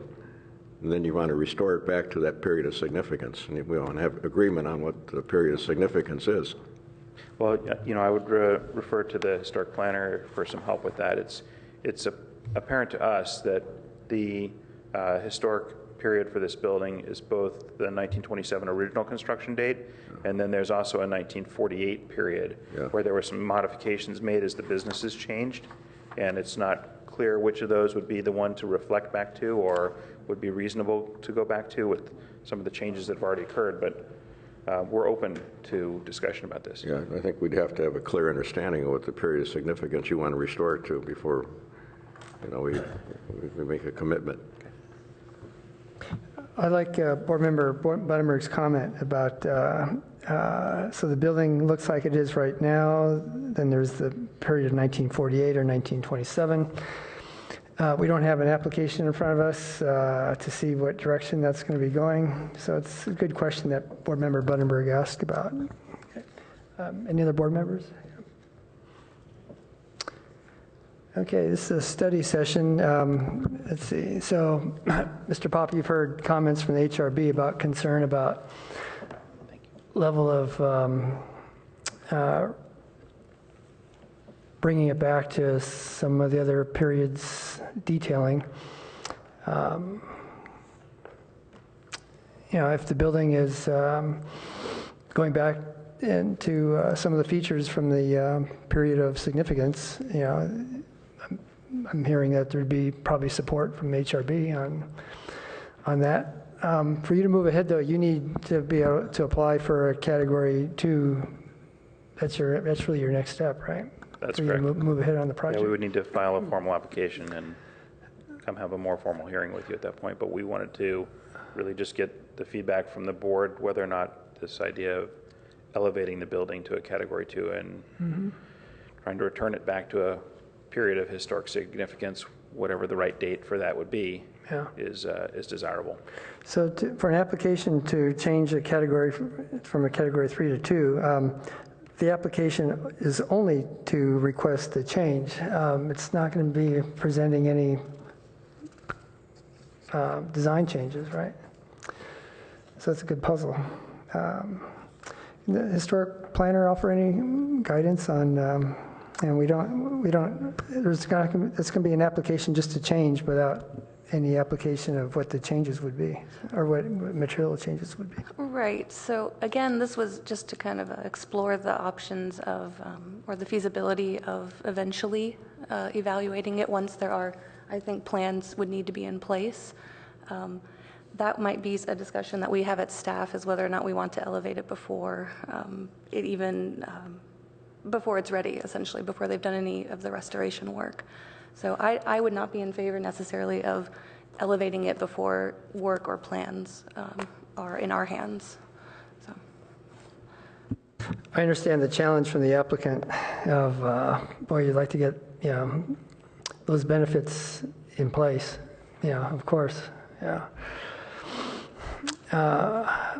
The board looks at what's the existing state of the resource. I mean, that's the HRB's point here. Okay, so a study session means no action is taken, is that correct? Councilmember Holman or our historic planner Vance, please. Yeah, I just want to reiterate that I'm very much in support of this project. I think it's a great restoration project. I think it would bring that building back to its former glory, getting rid of some of the inappropriate changes over the years. And then again, with the addition of housing downtown, this is a really wonderful project. And so we will be working with the applicants to make good decisions regarding the period of significance. We will be help guiding them, but not necessarily choosing for them. So I just want to reiterate again, it's a very good project. So some of you know I'm kind of a process nerd, and it seems to me that for the applicant's benefit and appreciate their intention and I know the reputation certainly of Mr. Schenck as well, and the Thoit family and their preservation efforts in the community. That's much appreciated. Procedurally, it seems to me that the next step should be that the applicant should do an HRE, determine what the period of significance is, and decide what level of restoration they want to go to. And then it seems to me that it would be critical for the HRB to have as an action item what the proposal is going to be then from the applicant before you can make any recommendation about elevating from a 3 to a 2. Otherwise, it's what Board Member Bauer said earlier. It's like you don't know what you're approving. So there's a procedural conundrum here for everybody, but there has to be something that makes a logical, sequential sense too. Might that include a study session of just proposed changes to the building? I'm never much of a fan of study sessions because there's no motion, there's not much of a record. Yeah. This board has talked about, your comments being ignored by the ARB. For there to be comments and finite, decisions and conclusions, there need to be action items, not just study sessions. Yeah. Study sessions are good for preliminary. Yeah. But, the parking garage, this is just me speaking as a council member and wanting to know later down the road, for instance, with the parking garage or this or whatever, I want to know what the HRB's opinion was. And with study sessions, I have no idea. So, I'm supposing that the parking garage is actually going to come back to the HRB as a project to review and not just with the environmental document. Because otherwise, the ARB doesn't have any thought really of knowing what your real comments are. Yeah. Neither does the council when it gets there. Yeah. Can another possibility be that at one HRB hearing, agenda item 1 is, let's see, if during the same HRB meeting, have an application for a reclassification and a application for your proposed project. Mr. Pop. I'd welcome that. I think that's a great idea. This is classic chicken and egg, right? We're trying to figure this out. And I'm just talking to John here, and we're both in agreement that we'd like to put together some proposal based on discussion that we have with staff about what the period of significance is for this building, and get something in front of you so that at least there's something for you to evaluate in the right way. And you can use that as information in that initial discussion. And then if we could immediately roll into a discussion about what the proposal will be, that would be very helpful. Yeah. It's time. And so we're trying to move through the process in an efficient way. And if we were able to essentially have a back-to-back discussion with one item clicked off and then the next, that'd be very helpful. Yeah. That way, in one meeting, the applicant knows, what, and that also gives the HRB and members of the public a view of, what the thoughts are for possible changes to the existing building. Okay. So we're still in a study session, so no motions. Okay. All right. Staff, any other comments on this topic? No comments from staff. Okay, HRB members, any other comments on this? Okay, Mr. Pop, hi, welcome. Hi, John Schenck with Thoit's Brothers. I just wanted to thank you all and thank staff for getting us in front of you as quickly as they have. We are excited at the prospect of this, and then as Randy was delicately saying, part of our conundrum of the multi-legged stool here that we're trying to play with is the fact that once we bought it, because wonderfully it's been owned and operated, the store, the building and the store by the Hoffacker family. When they sold, it was because they wanted to be done with their business. So we have a vacant building, which creates a financial conundrum of its own, and we're choosing to not lease it, to preserve this opportunity, because once I lease it, I can't start opening up the facades and tearing the front doors off. It becomes the tenant's property in a way while the lease is in effect. So we're going to do that. We're going to continue to do that. We'll work to figure out with staff and with you all what's appropriate, what can we do, and not. I won't even say it because I don't want anybody to think I'm meaning if you don't hurry, we won't do it. We want to find a way to do it together. There just are some realities that if for whatever reason it takes forever, we're just going to lease it. But the Thwaites have been here since the 1890s.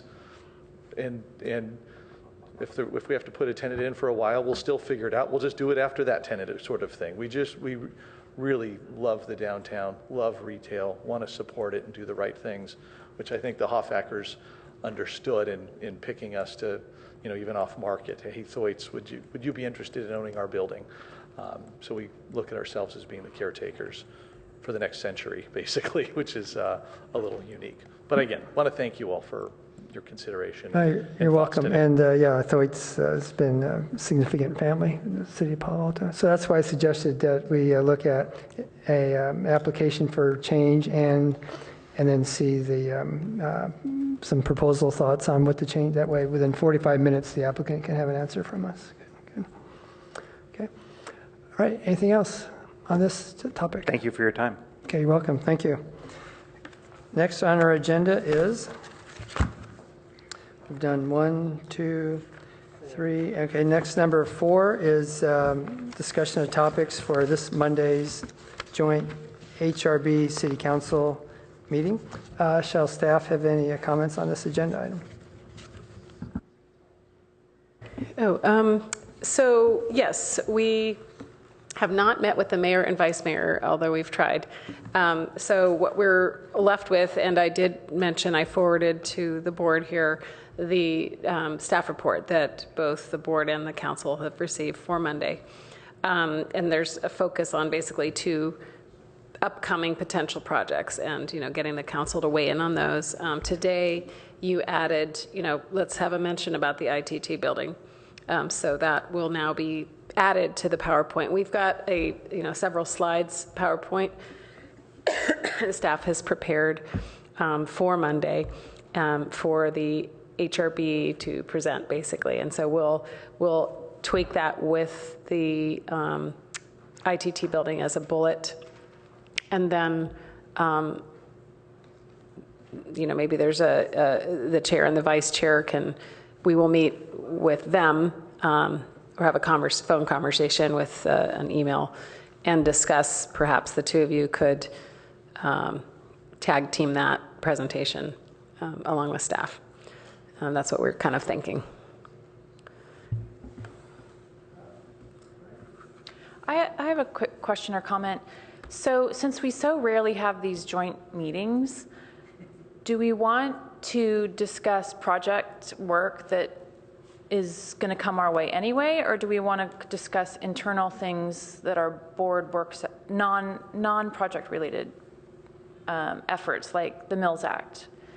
Well, like the Mills Act historic inventory, because I know that David's done a lot of research and talk about trying to get the Mills Act back and reinstated. I mean, and that was one of the things that I think we thought that we might want to discuss with the council. It's one of the 2 projects. So when I say the 2 projects, the 2 potential projects to have council weigh in on, one is the Mills Act program, the other is the modern era context statement. So that the ITT building would be, that's a third one. Like an example of what we want to do in that modern context is. No, I hadn't thought of it that way. It was just, we had written a report to the council that said, we're coming to you with this joint meeting, and there are 2 potential projects that we would like the council to basically, provide direction to staff to do as part of our work program. So to have the council say yay or nay on these 2 projects. Okay. The third is, to do something about that ITT building that is nominate it or what have you. And it's, that would be the third kind of potential project to talk about. How governance goes and how everything else. We did mention in the report to them that these were things that had been discussed over the last couple of years. These other things, we've been doing training, we've been doing discussions about governance, et cetera. But it's kind of not ripe. We haven't finished our discussion on that. And the other thing I wanted to mention is that the concept of having the categories 3 and 4 be eligible for some of these incentives. I spoke with Director Gittleman about this, and we had a conversation about how that could come forward as, part of the next zoning code update. Just, run with that and let the council know that's part of what we're doing to bring that forward. So I don't think we have to have a big conversation with the council about that, because I think we're just going to go ahead and wrap that into our annual update. Can I make a comment? So are you suggesting don't bring that up at joint council meeting? The 3 and 4 wrapping? To the extent that the interest is in having the home improvement exception benefit of additional floor area for 3s and 4s, and to the extent that the basement, the finished floor at 3 feet above grade, above 3 feet above grade, that the basement would not count as floor area for 3s and 4s as well. Those two specific changes, gross floor area and the HIE, have been identified and forwarded to our advanced planning team that are preparing the next round of comments, of zoning code changes, the annual code changes that we do each year. So they're on the list of potential code changes to the zoning code. So it may not be necessary to bring that up Monday's joint meeting then? Right, unless you wanted to second that effort, to say we understand that this is, will make its way to you. Okay, because council will need to vote on that. Planning Commission would review those, and council as well. And of course, we can share the ordinance changes with you before they go to the Planning Commission as well, the draft. Okay. As HRB, we're in support of that? My experience with the council meetings is it's just a group of people get together. Yeah, excuse me, Roger, I just want to ask that one question. But I'm just trying to say is that I have found the council meetings really not that great. I mean, we have this list of things and we end up not talking about hardly any of them, and the council sort of takes over. And right. I mean, maybe there's a way to get it set that we seldom hear what they have to say about all our list, is what I guess I'm trying to say. If I might interrupt, sorry, but we do have a PowerPoint presentation, and it is going to give the HRB the chance to highlight these 2 projects and, a slide on our accomplishments, this kind of thing. I mean, you will be able to present what the council chooses to talk about and to direct us. We can't control, but we do have a controlled, 5-10 minutes of presentation that they will receive. So, Member Holman. Last time this was discussed, I did suggest that some of the more successful joint meetings I've seen is like when the body or the board commission that presents to the council asks specific questions that you want responses to. Right, yeah. So that the council can do what they want to, but if you ask specific questions, you're looking for a response, then that could be helpful. And I was curious as to I don't know if anybody's met, the chair or vice chair have met, and what the HRB's role is going to be in this. The reason I was struck with it was because and this again, I'm just speaking as a council member here more than a liaison to you guys, maybe more, it seems that the HRB is passive in the language here. So it's like the staff did this and brought to the HRB, but what did the HRB do? Mm-hmm. So I'm just hoping that in the presentation that, HRB presenters, whoever you're going to be, will talk more proactively about what you've done. And there are several other things you talked about too, but anyway, that's it. Thank you. And I would just add to that, just to say on packet page 110, which is the staff report that council has received, there is a note about the HRB having formed subcommittees to talk about some things, governance. So it does, in the report, mention that you've been proactive in forming a subcommittee or two. So yeah, the chair and vice chair may want to highlight that activity as part of the things that have gone on.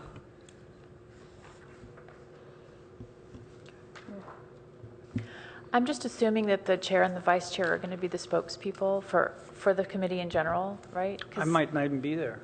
Because in the past, I know. In the past, I know that we've reviewed the PowerPoint before the before the meeting, so maybe we haven't had a chance to do that this time. So, and I know we refined the PowerPoint, but so I feel like we're a little unpracticed, or I don't know. I hope that, I don't know if, I would assume that you guys are going to head the meeting in terms of response and presentation regarding our committee. So I'm hoping. we were thinking that there was going to be a pre-joint meeting with mayor and vice mayor and chair and vice chair. That hasn't been scheduled yet. Probably won't. Probably, yeah.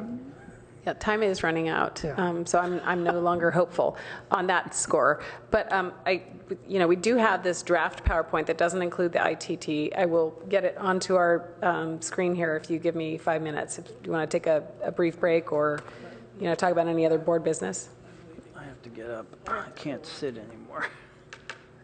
Board Member Bunberg. I'm wondering whether we have thought about talking about single-story overlay. I get a number of calls from the public saying, they're building this huge thing next to me, behind me.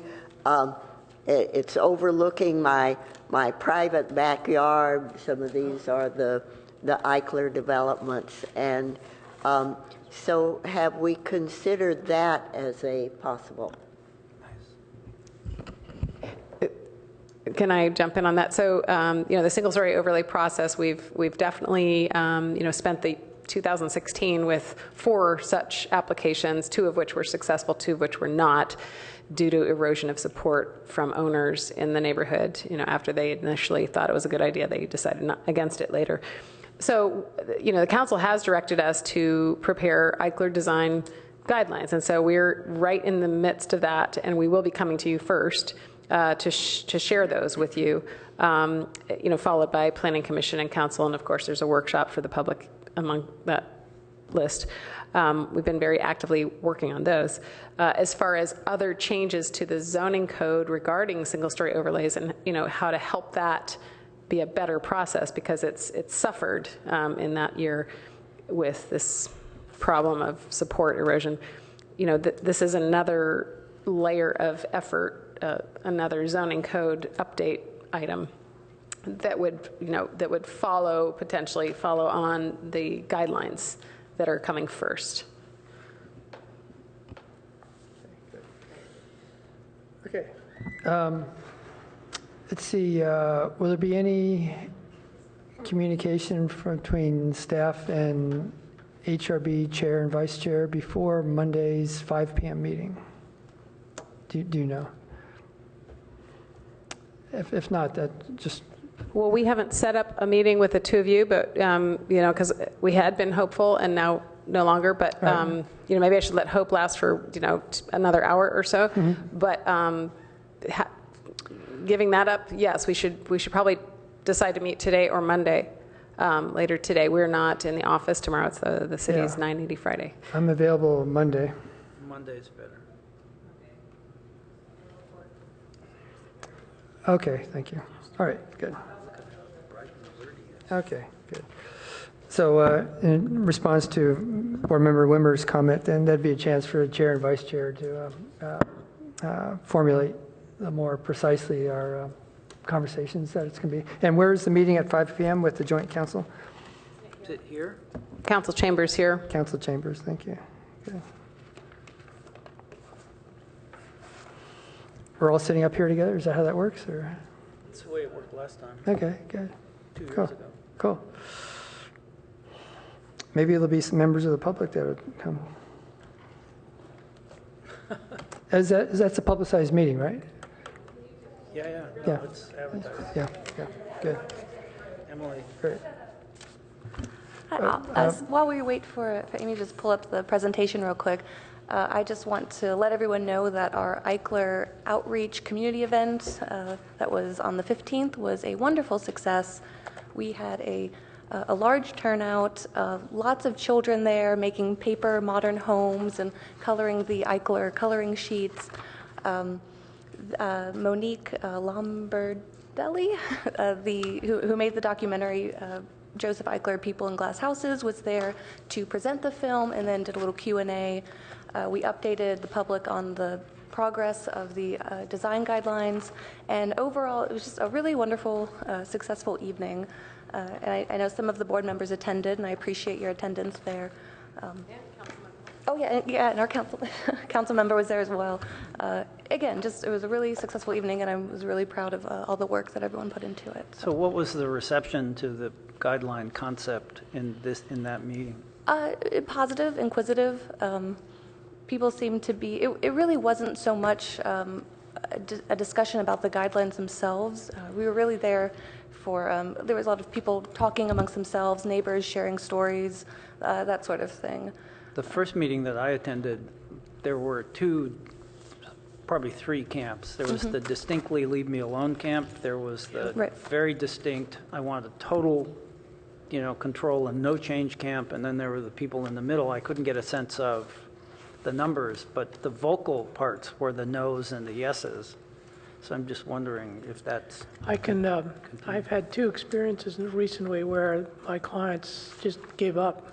They just did not want to do the Eichler people there are just want Eichlers to stay exactly the same and no change. And these two clients just finally gave up. They're going to try to move because they want to do a home with their own choice. And they're not, when they bought the home, there were not quite these many rules that are going on. And they're just very, very unhappy. And so there's probably a very wide range of votes there, because technically Eichlers are basically tinder for a fire. They're all wood. Okay, great. So, I'm going to jump in because we don't have Eichlers on the agenda, but I will put an Eichler update on the agenda in the near future, maybe even before we come, so you're abreast of the project, but before we come with the actual guidelines. So we do have a PowerPoint on the screen here. This is the draft that has not yet been finalized. And we do have the accomplishments in the last year or so. Professorville guidelines, we finished those, council adopted those. Eichler design guidelines, we got approval to do them, and now we're in the midst of doing them. And we will be bringing that forward to council probably in early January, February of 2018. We have the Mills Act. We had several study sessions on this and had a subcommittee, and we're going forward with that request to make that part of our work program. The ADU historic so the accessory dwelling unit, ordinance was passed with special consideration for Eichlers and historic. We will be bringing forward Eichler-specific ADU concepts as well with the Eichler guidelines. Then the historic bulletin that the board wrestled with in 2016 that helps guide staff's work. And then we had trainings and retreats. We have some other events that we've been working on and projects. We are poised to have the website updated. We have done a lot of work with, I should say, Emily and the intern Gigi just did quite a bit of work, but you don't see it yet because we have to wait for a general website update citywide, but soon. We just last Friday had a meeting about a kickoff meeting for the upcoming Palo Alto located CPF conference in May of next year. So we're busy, participating in that. This community event that Emily told you about. We've had several workshops for the Eichler project. Then we just had the intern just finish, and that was a great boon to the historic preservation program. We'd like to do more internship opportunities to help with our work. And then next year we'll have National Preservation Month, and Emily is raring to go to participate with the other local groups, PAST and PAHA. And again, we have a couple slides. So one for the Mills Act, the fact that we've had study sessions, we've been talking, there was a subcommittee. looking at what might be the first for a pilot program to come forward, focused on residential, maybe at some point looking at small mom and pop commercial, I don't know, and then an educational component. We have our modern context statement is the other potential project that we would, like council support to move ahead with a potential CLG grant to work on that. So these are some bullets that Emily put down. And then, that's the last one. So if you want to go back and talk, give feedback on any of these slides to add to, and then of course we could put another slide about the ITT building. This looks good. So. Can I suggest that you take all acronyms out? So instead of CPF, write that out, California Preservation Foundation. Excellent. And also you said, the May, if you go back a couple of slides, it's on that same slide. National Preservation Month is May 2018. Okay. I mean, the significance is that in 2018, we have the whole state preservation community coming to Palo Alto. Yes. We understand this stuff, but I don't think that all council members will. Great, those are great additions. And then the other thing is a context statement is meaningful to us. It's not going to be meaningful to most of the council members. I mean, Liz and of course Councilman Holman would understand this, but I'm not sure about some of the newer ones. Right. And the CLG grant, what's that mean? So right. I'm not being critical here. I'm trying to make the information that you want to convey more transparent so that the council new council members would understand it.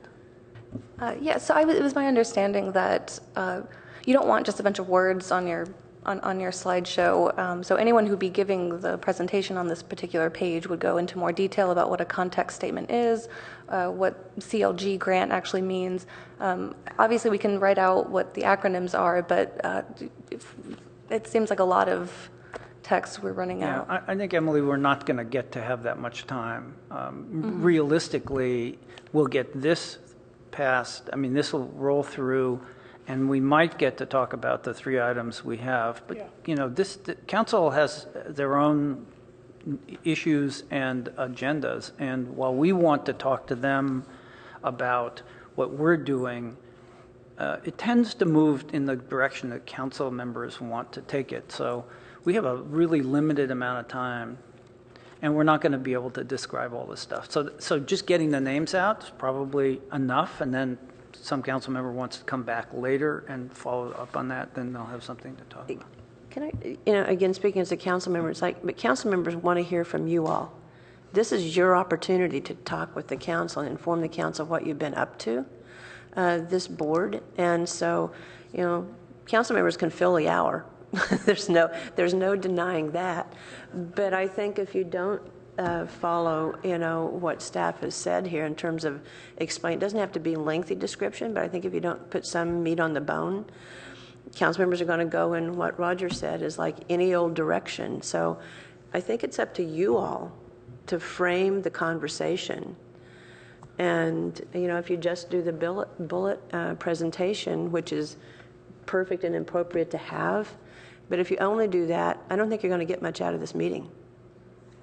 Amy, could you, I know it'll help me, can we have printed pages of these bullet points in front of us? Because that way I always have them 100% of the time rather than just on the screen. Yes. If you can bring that on Monday, whatever time we meet on Monday, that'd be great. Sure, and we can, later today, send those out to you by email, so any of you can print your own. Okay, great. Thanks. Before Monday. Okay, anything else on this agenda item? Okay. Can you also send the PowerPoints out as well? Cool. Yes, that's what I meant by emailing it to you, was what we're showing you today, only fixed for acronyms and... Yeah, it was just the bullet points. Okay, they're not in us. Okay, we'll redo them. There are no minutes in our packet today, so we'll talk about those minutes at another meeting. Okay, the August 10th. Yeah, it's not in our packet. Okay, any other items on the Subcommittee items? None? Board member questions, comments, announcements? None? Then, Board member Bauer. I'll move we adjourn. Okay. Okay, approved? Aye. We are adjourned. Thank you.